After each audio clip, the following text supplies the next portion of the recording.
এটার মধ্যে কিনা কম্পারিজন আছে আমি একটু দেখাই যাই। তুমি যদি যেটা মডেলের মধ্যে দেখো তো ওইটার মধ্যে গ্যাডেল ফাইলি বা যেটা ইন্ডিকেটারেরও কাজ করে, এছাড়া সাইডে এলো ফাইলি বা সিঙ্গেল কালার এলো এদিকে পিছনে যদি দেখো তো এখানে ডিফোকাল রেয়ার ওয়াইপার, আর এদিকে যদি দেখো তো পিছনে রেয়ার ক্যামেরাও ফাইলি পায়। আর ব্যাটার মধ্যে এখানে ক্যামেরার কোনো প্লেসমেন্ট নাই, অ্যাক্সেসরিজের মধ্যে লাগাইতে পারবে। আর এছাড়া এটার মধ্যে ওয়াইপার থাকে না, ডিফোকার আছে। আর সামনে যদি দেখো তো প্রজেক্টার হেডল্যাম্প পাইলি বা এটার মধ্যে ডিআরএলস থাকতো না, আর এটার মধ্যে এলও আয় না, নর্মাল রিম আয়। তো এটার মধ্যে এরকম রিমোট কি ফাইলি পায়।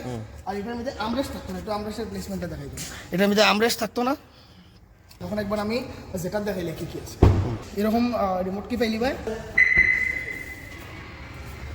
আর ভিতরে আপনি পুশ বটন স্টার্ট স্টপের ফাইলিবা। এছাড়া এখানে আমরেস্টও ফাইলিবা, এই যে আমরেস্টের প্লেসমেন্ট। এয়ারে এসিও ফাইলিবা, এখানে চার্জিং সকেটও আছে। আর এছাড়া এটার মধ্যে হাইট অ্যাডজাস্টেবল ড্রাইভিং সিটও ফাইলিবা, তোমার হিসাবে সিট অ্যাডজাস্ট করতে পারবা। যদি বাজেট যদি 10 লাখের ভিতরে থাকে তো বেলেনো যেটা কনসিডার করতে পারো, ভ্যালু ফর মানি হইব। আর যদি এর থেকে একটু কম হয় তো মোটামুটি 9 লাখের ভিতরে ডেল্টা পাইছো। তো এটা তোমার বাজেটের উপরে ডিপেন্ড করে, আর তোমার রিকোয়ারমেন্টের উপরে ডিপেন্ড করে। এখন যদি একটু ভালো ফিচার্স লাগে, ভালো লাগে, তো যেটা প্রেফার করতে পারো। আর নাইলে তো almost 12 cylinder engine bumper engine.